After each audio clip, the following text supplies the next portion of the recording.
Alright, so, balita ko rin ang 3 o'clock service ang pinaka-active at saka engaging na congregation sa lahat ng service. Oo, totoo yan. See that? Amen. So anyway, ang pag-uusapan natin ngayong hapon ay part ng scripture na binasa last week. Doon din tayo magdudwell. Anyway, let me encourage you with this. Alam niyo ba ang salita ng Diyos ay napakayaman?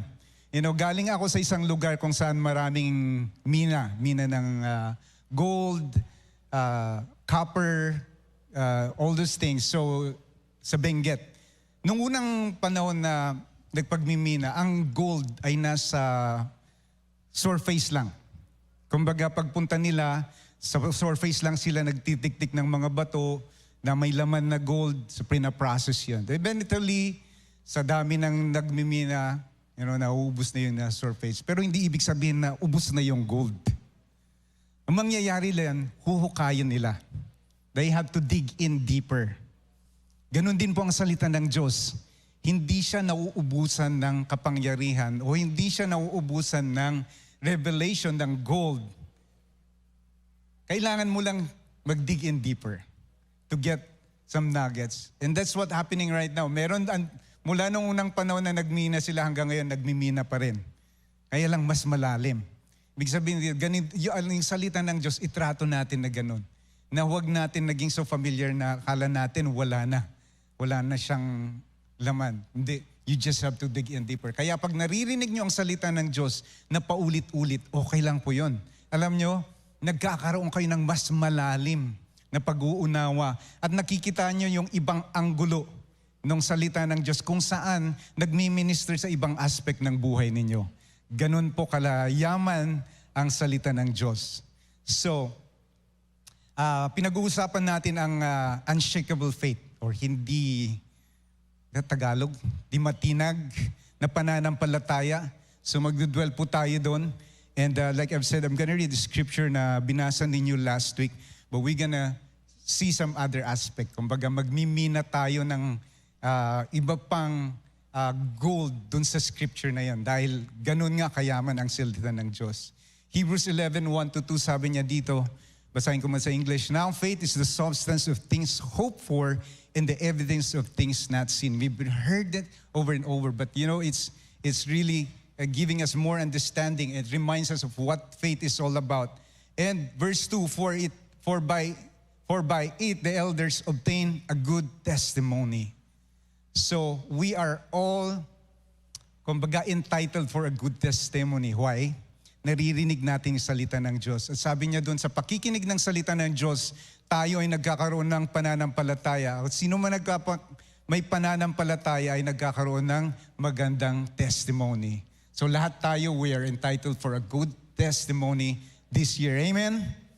Alright, Father, we thank you for your word. Salamat po, Panginoon, ang banal na Espiritu ang siyang guro ngayong hapon, Lord God. Ay, iba-iba man ang aming pangangailangan at sitwasyon, pero meron kang solusyon sa bawat isa, Lord God. So, hayaan niyo po ang salita, ang maghari sa aming kaisipan at sa aming puso ngayong oras na to, sa pangalan ni Jesus. Amen. Now, Mark chapter 5, verse 21-43. Mag-start po tayo dito. So ito po ay kwento ni Jairus. So sabi niya doon na in the old days, the men of God obtained good testimony because of their faith. May yung kwento ng pagiging history maker nila or bakit na-mention sila doon sa Bible ay dahil sa kanilang pananampalataya. At yung mga bagay na mga pangalan na doon ay yun ay konti lang doon sa lahat na makikita natin sa Bible. So dito, alam ko kayo, may kwentong pananampalataya rin kayo. Because of your faith, you obtain a good testimony. And here, makita natin dito sa Mark, isang nagngangalang Jairus, ang kwentong pananampalataya rin niya. So titignan natin dun sa journey niya. At may mga matututunan tayong bagay dun. Sabi niya, verse 21, si Jesus ay sumakay sa bangka at bumalik sa kabilang ibayo. nasa baybayin pa lamang siya ng lawa ay dinumog na siya ng napakamaraming tao. Naroon din ang isang taga-pamahala ng sinagoga na ang pangalan ay Jairo. Pagkakita kay Jesus, siya'y lumuhod sa paanan nito at nagmakaawa. Nag-aagaw buhay po ang anak kong dalagita. Maawa po kayo. Sumama kayo at sa akin at ipatong ninyo ang iyong kamay upang siya ay gumaling at mabuhay. So si Jairus ay isang halimbawa ng isang ama. Anyway, nakita mo yung isang heart ng ama pagdating sa anak, di ba? Gagawin ang lahat. It moves you, which is, that's the heart of Father. And nung narinig na andun si Jesus, ginawa niya yung nakipagsiksikan siya, and pursued Jesus. Yun po yung evidence ng kanyang pananampalataya. Ibig sabihin, may pananampalataya si Jairo kay Jesus. Kaya nung narinig niya, naalala niyo yung faith hears? Diba? Narinig niya patungkol kay Jesus na nandun siya, agad-agad siyang pumunta because of his desperate situation. Now, verse 24, sumama naman si Jesus, ngunit sumunod din sa kanya ang napakamaraming tao. Kaya't halos maipit na siya. So imagine the scenario of, it's people are throwing, sabi doon sa English, nagsisiksikan ng mga tao. Verse 25, kasama rin doon ang ibang babaeng 12 taon. Anyway, dito na papasok yung I will not read through all those passage because we studied this last week, pero ito yung woman with the issue of blood, yung nagdudugo. Diba? At pwede nating reviewin yung pinag-aralan natin last week kung andito kayo nakaraang linggo na pag-aralan natin. Ang pananampalataya ay may pandinig, spiritual na pandinig. Pero nakita natin na yung babaeng ito ay narinig niya patungkol kay Jesus, kaya andun inantay niya, pinursu niya. Doon nakita natin ulit yung evidence ng kanyang faith, yung pursuit niya. Inantay niya and then he press into the crowd, sabi niya. Sabi nung binasa natin kanya, nakipagsiksikan, nakipagsabayan din siya. And then yun nga, nakita natin na dahil sa kanyang pananampalataya, narinig niya, naniwala siya, nagsabi siya, sinabi niya na mahipo ko lang ang laylayan ng damit ni Jesus, ako ay gagaling. At sabi niya, paulit-ulit niyang sinasabi. Yan, napakahalaga po yung declaration natin. Just remind you na yun po, isang parte ng ginagawa natin bilang isang pananampalataya ay yung declaration natin. At yun nga, sa kanyang pag-pursue kay Jesus, natanggap niya ang kanyang kagalingan. And then, we'll proceed to verse 35. So makita natin doon na isandwich yung story ni Jairus, yung babae na nagdudugo. May interruption. Okay, so ang nasa isip ni Jairus patungo na sa kanyang anak. But then, he had to go through the crowd and go through this woman with the issue of blood. And even for Jesus, di ba? Makita natin na even that time maano muna si Jairus, tingin ng tingin sa kanyang Apple Watch. Oh my gosh. Nag-aagaw buhay yung aking anak. And then Jesus still conversing, tinitignan pa kung sinong humipo sa kanyang damit. Diba? So he saw these scenarios. He saw all this, and then she saw the woman also pursuing Jesus. And then, after na nakalagpas sila doon, verse 35 sabi niya, habang nagsasalita pa si Jesus, may ilang taong dumating mula sa bahay ni Jairo. Sabi nila, patay na po ang iyong anak. Huwag na po ninyong abalahin ang guro, sabi nila. So may mga panahon na ang ating pananampalataya ay nasusubok dahil sa sitwasyon na dumarating. Lalo na kung yung sitwasyon ay opposite or kasalungat dun sa inyong pinapaniwalaan. Diba? Lalo na kung mga sitwasyon na, have you been there? Me, I've been through habang sa kaantay ko dun sa panalangin ko, may mga sitwasyon in between. And then, maaring yung tingin natin dun sa,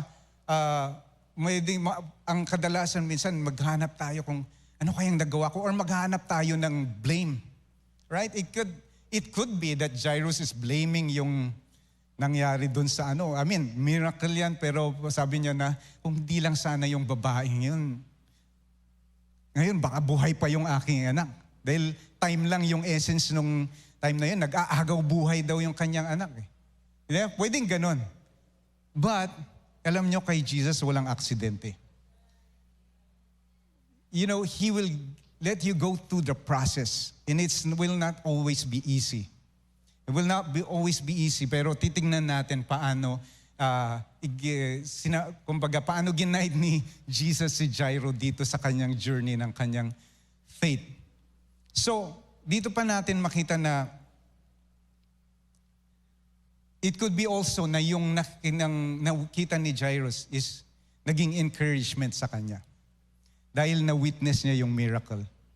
Dahil hindi ko alam kung saan nanggagaling yung pananampalataya ni Jairus. Maaring na-witness niya si Jesus or he just heard about Jesus kaya pinursu niya. Yun yung initial na faith niya, Jairus. But this time, he's able to see a real miracle. So the things that will build our faith is when we hear and when we see, of course. Pero dito, na-witness niya ang isang miracle and that's an encouragement. So dalawang perspective pwedeng nating makita. Either mag-complain siya dahil sa delay or it built up his faith because he saw a miracle in between the journey. And so, dito natin makita si Jesus that when He starts something in your life, hindi ka iiwan sa ere. He will not leave you hanging. But He makes sure that He will supply the faith that you need along, in between. Kung andun pa yung answer, may challenges dito, sinusupplyan pa lang yung faith. That miracle that He displayed in the eyes of Jairus, that he witnessed, I think added to the faith of Jairus to believe. Because alam ni Jesus na merong challenges along the way. Ito yung kinaharap nila. May balita na patay na ang kanyang anak. Ang isa pang hindi maganda doon na sinabi nila is, huwag mo nang abalain ang guro. The world has a different knowledge of who God is. Their knowledge of who God is limited. They can know Him, wala na. Si Jesus nagpapagaling lang yan, pero hindi nagpapabuhay ng patay. Kaya sabi, huwag mo nang abalain. He's no use. The girl is dead. But you know what? Napakaganda yung makita natin yung kinikilala natin ang Diyos sa kanyang salita. Nakikita natin yung story pero nakikilala natin si Jesus. Hadang binabasa natin. Dahil nakikita natin paano niya dinidil or paano yung approach niya dun sa mga scenario. And sabi ni Jesus,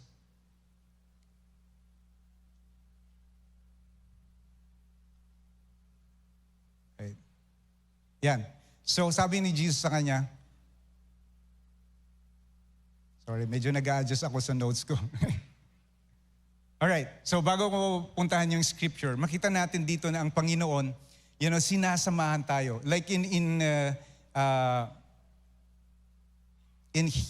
Hebrews, sabi niya doon na, fix your eyes on Jesus. He's the author, kumbaga the starter, the initiator of your faith. And He supplies until to the finish. And then here, Jairus is in the middle of his journey towards the miracle that he is believing. And Jesus continued to supply that faith that he need. And even with that negative news na na-receive nila, ang pwedeng mangyari doon kay Jairus is the easiest thing that he can do is to stop and quit and accept the fact, right? The easiest thing that you can do in a situation is to quit. That's it. But Jesus doesn't want us to quit in the middle of what we're believing. He continued to be there for Jairus. And we can see here in verse 36, sabi niya, ngunit nang marinig ni Jesus, so narinig niya yung sinabi ng mga sinabi niya kay Jairo, huwag kang matakot, mananampalataya ka lang. Another supply of faith. Jesus Himself encouraged Jairus and told him, do not fear. Alam niyo sa bawat sitwasyon, sa anything, problem, fear is always there to interrupt us. Fear is always there. He's taking that chance to enter. Yan yung isang binabantayan niya. Yung fear is always, I remember, I had this experience of nakwento namin to, I had the experience of collapsing and then been brought to the hospital. Thank God, I was, nothing serious happened because of the miracle of God. But that experience, I was one time trying to go beyond my limit dun sa aking workout. And then one time, I hit a portion where I felt the same thing that I felt when I was in that situation where I was about to collapse. Partly lang naman. And of course, wisdom. Of course, itigil mo, you have to know it. But one thing na nakita ko dun, yung paano yung thoughts of fear, agad-agad pumasok sa isip mo.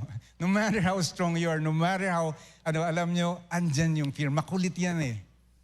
And then, kaagad-agad, doon ko na-realize na ganun yung fear. Once na inalaw mo, it can cripple you.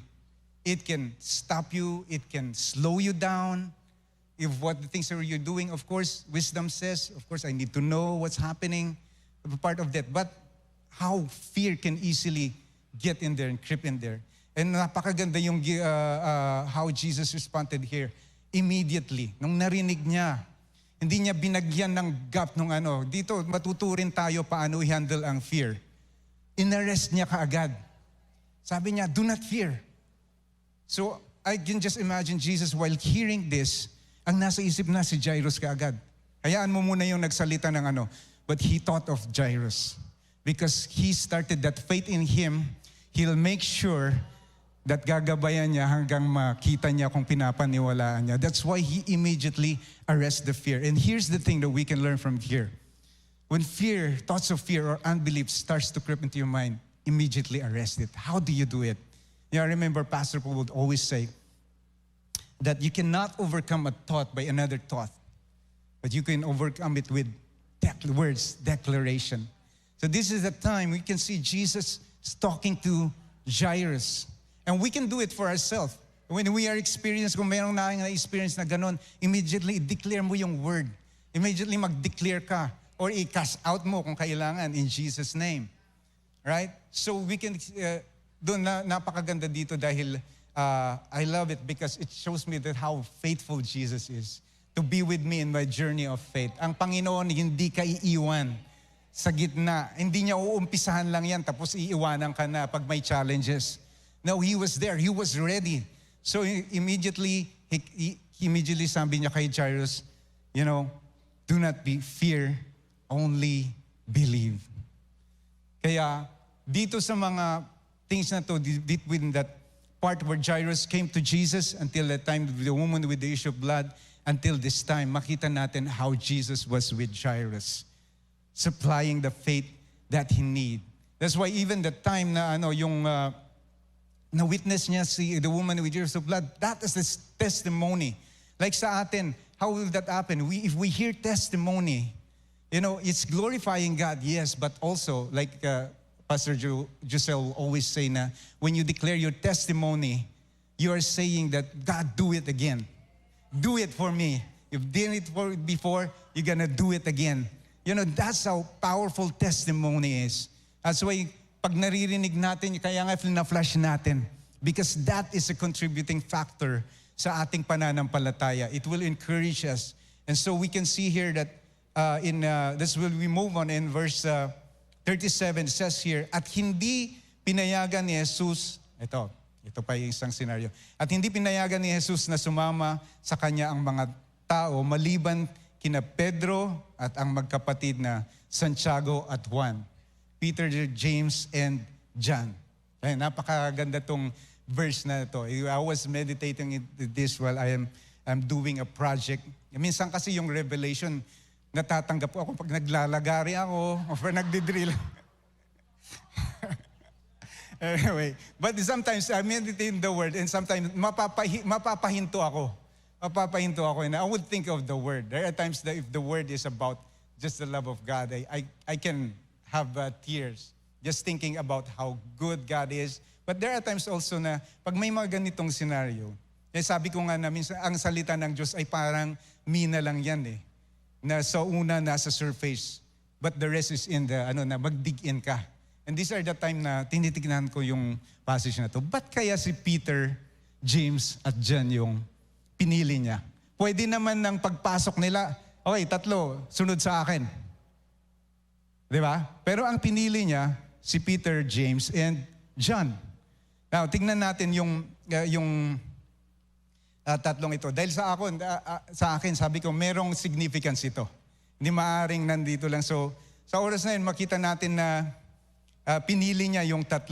Now, pinapakita ng pahayag na napakahalaga rin yung mga, sa pananampalataya natin yung mga tao na nakasurround sa atin. So, interestingly, napili niya tong 3 ito. Now, si Peter, James, and John, they are the inner circle of Jesus. Walang nakasulat na sa Bible na ganyan. Pero tinawag silang ganun because of madikit sila kay Jesus. Kumbaga malapit sila kay Jesus. Now, sila yung 3 na nandun nung nasa glorious moment si Jesus sa Mount of Transfiguration. To the point na si Peter, alam nyo man kung gaano siya kadaldal, na minsan kahit na hindi niya kailangan sabihin, kung ano-ano yung sinasabi niya. Ganun si Peter. Pero nandun sa kay Jesus during the time na siya yung pinili ni Jesus para umakyat sa Mount. Na-witness nila yung glorious moment ni Jesus when He was transfigured. They were also the 3 na kasama ni Jesus sa Gethsemane when He was in His darkest moment.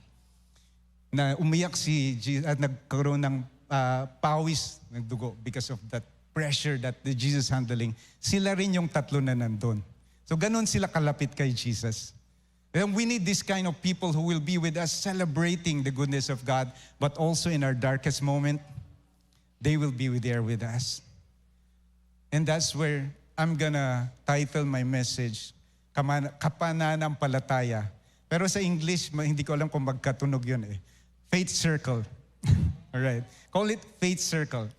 Now, ito yung bibigyan ko ng pansin. Magre-revolve tayo dito. Gaano ka-importante yung mga tao na sa pagiligid natin. Pagdating sa pananampalataya, yung mga ibang aspeto, maririnig nyo sa mga ibang pastor yan. Pero ito yung bibigyan ko ng emphasis. Because sa akin din, malaking nakita ko kung paano naging contributor ito sa pag-build ng faith ko while growing up as a Christian, while I'm in my journey of faith. So, Peter. Alam natin si Peter na, he denied Jesus 3 times. Ibig sabihin, yung inner circle ni Jesus, hindi sila perfect. May kapalpakan, maraming kapalpakan. Alright. Pero ang isang nakikita ko kay Peter ay that risk taker siya Diba?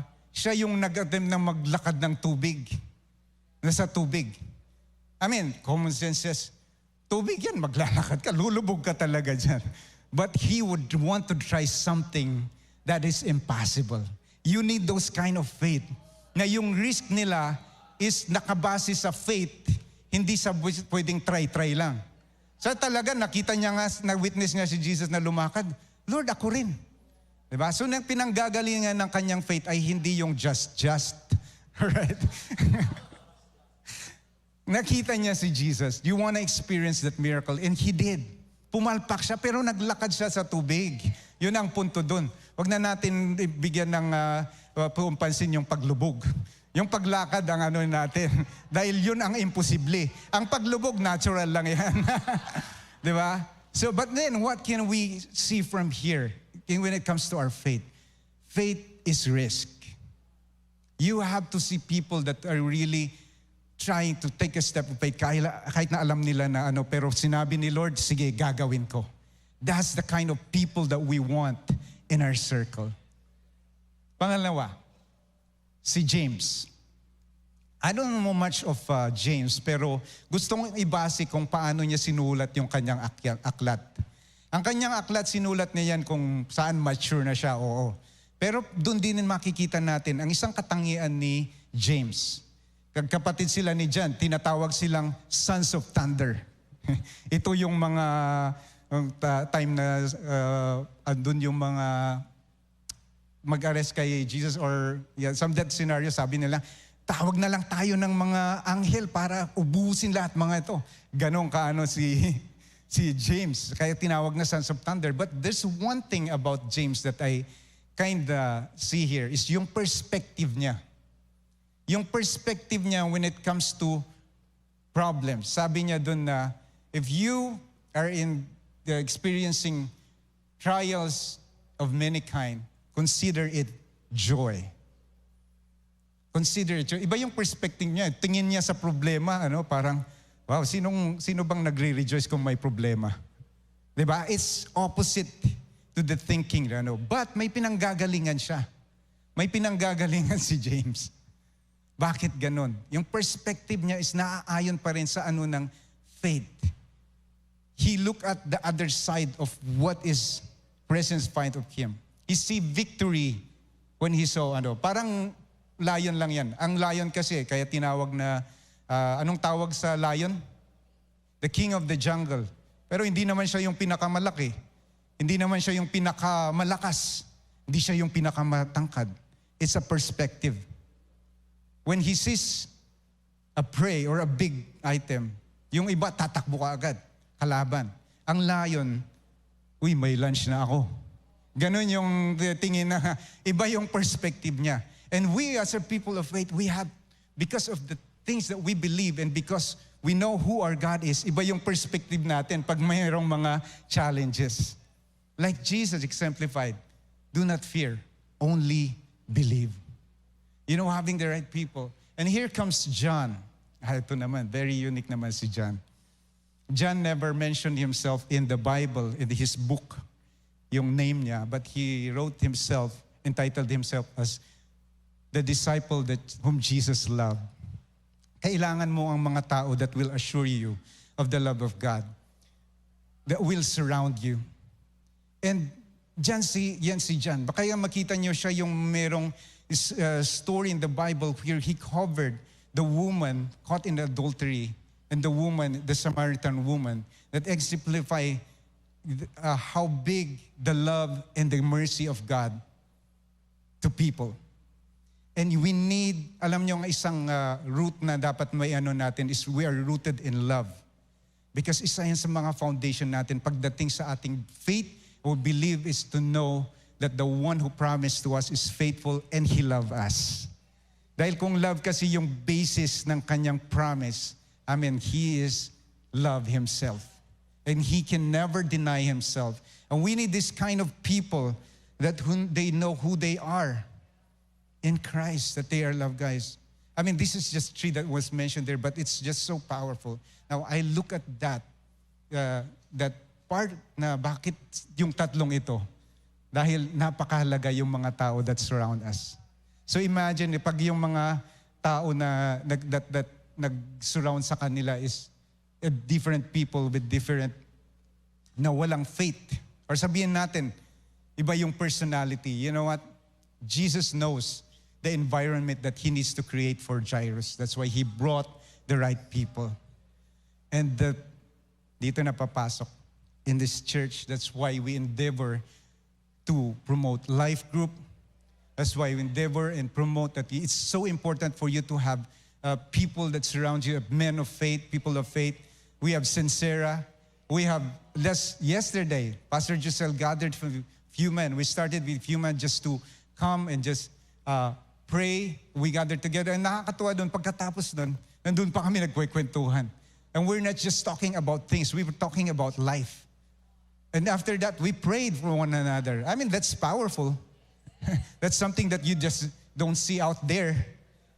It's something that you go in personality. But that's a healthy environment. That's why, environment is so powerful.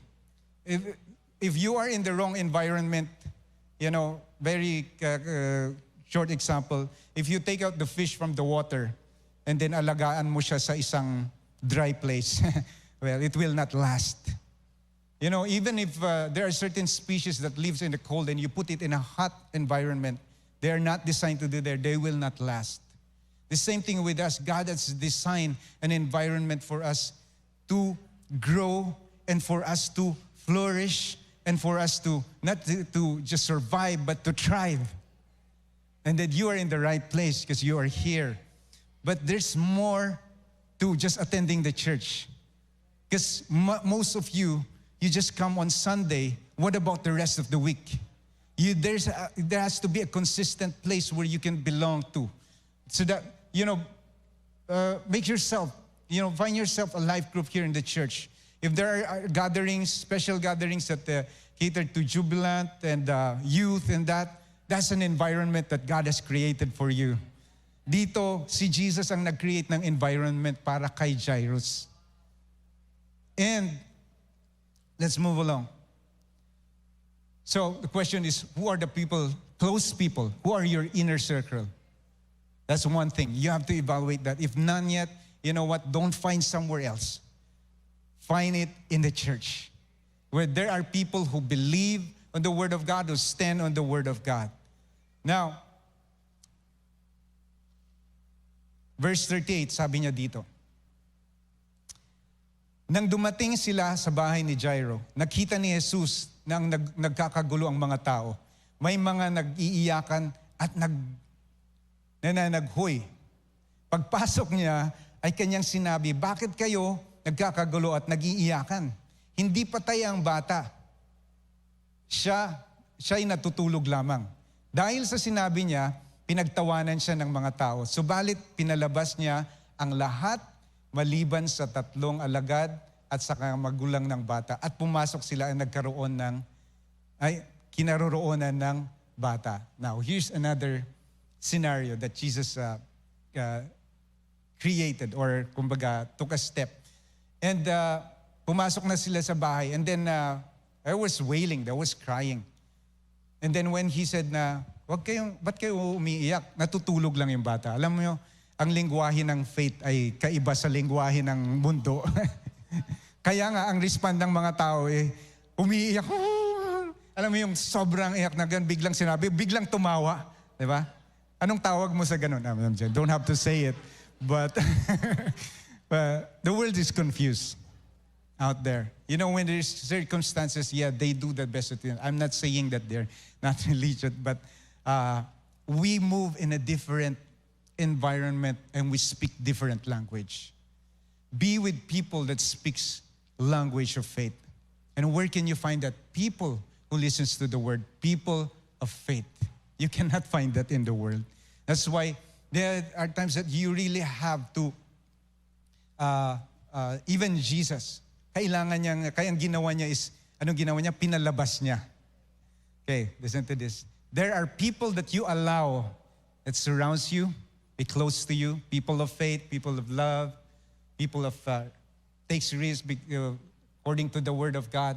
But there are people also that you need to get rid because they can affect your faith. Even you have these people that surrounds you, sometimes you have to get rid of the voices that constantly speak around you. Wag mo lang basta, hindi kaya ko to. Naririnig-rinig mo. No, there has to be, hindi pwedeng naririnig mo ang dalawa eh. There is something that's more dominant to you. There's something that is more alive na naririnig mo. And that has to be the Word of God. Hindi natin pwedeng pagmixin yan. Na parang earphone na iba yung naririnig mo dito, iba yung naririnig mo sa side A, side B. No, that brings confusion. That's why Jesus has to get rid of these people and let them stay outside. Now, para sa ating mga magulang, it's our responsibility to create an environment of faith to our home. Kung meron tayong isang paglalaban at meron tayong isang responsibility is to create an atmosphere of faith in our home. Jesus did that for Jairus, but let's look at that. Napakahalaga pala yung environment ng faith na tayo mismo gawin natin. You know, create that atmosphere of faith in your homes. And I like it when I hear testimonies of, narinig niyo yung testimony nila, Pastor Giselle and Mylene, regarding when they prayed for a car, kasama yung mga bata. You know, kasama yung mga, your kids. Bring them along in your journey of faith. Dito, ang naiwan lang ay yung nanay at yung tatay, yung family. Minsan kung may mga titas at titos na hindi naniniwala, huwag nyo munang entertain yung mga bahay. Hindi ko sinabi na pagtabuyan nyo sila at hindi nyo pansinin. Hindi yun yung sinasabi ko. Ang sinasabi ko lang is, meron kayong, kumbaga, space to you as a family, but make your home. That's your responsibility to create an atmosphere of faith. Doon, create ka ng atmosphere of faith for your children and for you. dito ang ginagawa ni Jesus is not for him. It's more for Jairus. Dahil alam niya na napakahalaga yung circle niya at saka yung environment niya. So I would encourage you, if you don't have yet that parang environment, like if ever, like sa akin, there was a time that when I got saved, we used to be the problem together with my brothers, we used to be the problem at home. Lahat kami, umuuwing lasing at saka nagwawala. And though I got saved, I was changed, but then I have two brothers that are now, dating kaming magkakasama ngayon, hindi na. So dahil sa excitement ko, I got saved, I love Jesus, and I want to share the gospel. Gusto kong mag-Bible study sa bahay. And then, nag-Bible study rin ako, nag-classes akong paano yung leadership class and all those things. Just ginawa ko kung anong makakaya ko dahil excited ako. So, walang proper wisdom dahil gusto kong sa bahay. Upo ko. Pagdating ko, mag-schedule na kami Bible study.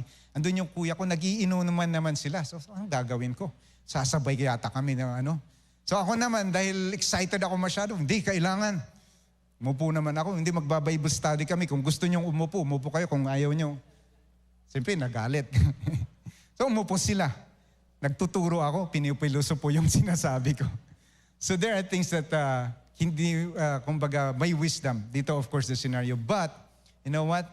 The next time, inopen ko dyan sa aking youth pastor, in-advisean ako, kailangan mo ng wisdom pag ganyan. Hindi mo kailangan basta paghihimasok. So I created an environment in a way na hindi ko kailangan pagtubuyan yung aking kuya. Eventually, you know what? There was a time na nag-attend siya na sober siya. Umupo siya dun sa Bible study. So, yeah, but what I'm trying to say here is that, and that's the start of a change also in my family. When I started taking that place where I want to create an atmosphere where the word is being preached. So, in-invite ko yung mga neighbor ko, kahit na hindi pa ako masyadong magturo. May times na pati yung pagbasa ko, it's so slow na, inaantok na yung mga nakikinig. But, creating that environment, binabawi ko na lang sa worship. Pag worship, talagang worship sila. Pag Bible study na, wala na, nakatulog na. But anyway, I was able to create that environment where they can hear the word of God and they'll be in the presence of God. And, that's one thing na I know. Our inner circle of faith, but also home. Your home, make kumbaga, take that responsibility to create an environment of faith for your family. Pusin natin yung scripture. 41, hinawakan ni Jesus ang kamay ng bata at sinabi, Talita kum, na ang ibig sabihin, Ineng, bumangon ka. Ineng. Noon di bumangon ang bata at lumakad at labis na namamangha ang lahat. At ang batang ito'y 12 taong gulang na. Mahigpit na pinagbili ni Jesus na huwag siyang sabihin na kanino man ang nangyari. Pagkatapos, iniutos niya, bigyan ng makain ang bata. And there, the miracle and that Jairus was praying for. And if there's one thing I want to emphasize dito is yung circle natin at saka yung creating that environment of faith. Because na-challenge ang ating faith. At kailangan natin ng support. So if there was two important things that we need to understand and purpose of having faith circle or that environment of faith is that your faith circle is for you to have a group of people or people that surround you that will be a support to you and a strength to you when you are being challenged. Pangalawa rin is that you are there in a circle of faith for you to add your faith to others. So dalawang po yung makikita natin dito. You be part lang, maaring sa una parang ikaw yung Peter or man yung magiging role mo doon, but eventually, you help others to create that environment of faith. You be an encouragement. Sinet lang ng example ni Jesus paano natin i-guide ang isang tao of how they have the journey of faith. Now, I believe that lahat tayo, somewhere, may part tayo dun sa buhay natin at buhay ng pamilya natin at buhay ng mga kaibigan natin in the churchmate. Amen? Amen. Somewhere there, either you're a Peter or a John or a James. And we all have a role to play. And then most importantly is that we continue to have that language of faith. Amen. So may encourage you, if you don't have a life group, parang kumbaga action natin or response natin sa Word of God is find a place you can. There will be men's meeting in the future, ladies gatherings. Those are environment or places where you can be involved in order for you to have that strong, kumbaga, faith circle. Amen? Amen. If you can close your eyes for a moment. Ang bawat umpisa ng ating lakbay ng faith, nag-uumpisa kay Jesus. It's all start with Jesus because siya yung initiator ng ating pananampalataya. At nag-uumpisa, sabi niya na sino mang lumalapit sa Diyos ay maniwala na siya, kung sino siya. At ang unang-una na maumpisan natin, ang paniniwala natin, ang pagkakilala natin sa Diyos ay yung pagkakilala natin sa kanyang anak bilang Panginoon at tagapagligtas. Sabi niya po doon sa Romans 10:19 na sino man tumanggap kay Kristo, ipahayag niya sa kanyang bibig na siya ay Panginoon at tagapagligtas. Na siya ay namatay at sa kapangyarihan ng Diyos, siya ay nabuhay muli. Siya ay magkakaroon ng buhay na walang hanggan. Andito ka sa hapon na ito, hindi ka pa sigurado sa iyong relasyon sa Panginoon. Dahil ito yung unang-una, yung unang hakbang para ikaw magkaroon para lumakad sa journey of faith mo. If you are that person, I encourage you to pray this prayer. At itong prayer na to ay bilang pagtanggap kay Jesus bilang Panginoon at tagapagligtas.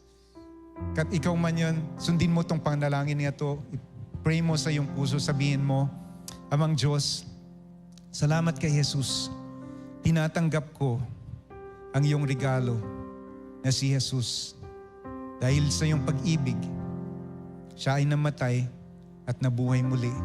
At sa ikatlong araw, siya ay nabuhay muli. Tinatanggap ko si Jesus bilang Panginoon at tagapagligtas ng buhay ko. In Jesus' name, Amen. Amen. Amen. Palakpakan natin ang Panginoon.